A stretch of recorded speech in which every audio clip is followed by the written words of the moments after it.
Baba tauya. Tiri kunzwa kuti makatorwa neshamwari yenyu makanodhakiswa. Makahayirwa teksi kudzokera kumba. Kuona musina chigunwe. Chii chakaitika? Ichokwadi baba. Nyaya yakaitika ndeyekuti shamwari yangu yakauya kumba. Past 8 dzemanheru. Ndakanditisawira. Ndafunga kuti timbonokunwisa michana. Sizotata nenguva tisina kuonana. Uyu shamwari yangu iyi yaigara kuSouth Africa. Sikangane 1 week auya. Akati ndimbonokunwisa sawira. Takabva tabva tese pamba zvakanaka-naka. Kabva ndiendesa Kubhawa.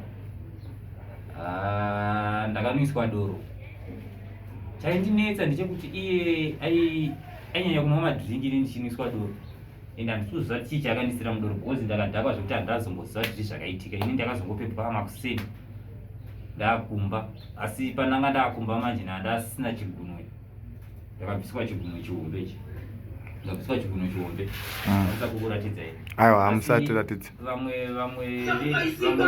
vedu varikuti vamwe vasharusi vakamuona.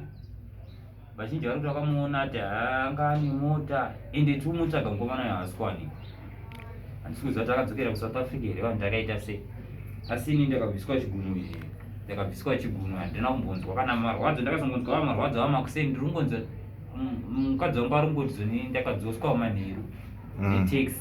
Akandihayira taxi mukomana iye haana kuuya. Vakazongonzwa bhera mukadzi akabva abuda achienda kugedhi akaona iri taxi zvinzi tauya nababa. Ndakarara ndakazongotakurwiswa mumba. Makuseni ndikatiri kungoona machiresa azara ropa. Ndini panda ndakasungwa pana ndabviswa chigunwe pacho apa. Zvaitika ndezvekuti musaratidza zvese. Chigunwe chacho ndokwanisa kungokuratidza pandakabviswa. Ko apa mutarise apo. Mutarise apo. Ndikungofara ndichivarairwa ishow yekungareka iyi.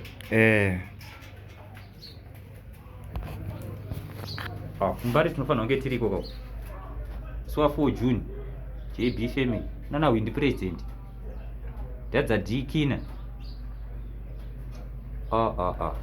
Kunodiwa kuendwa.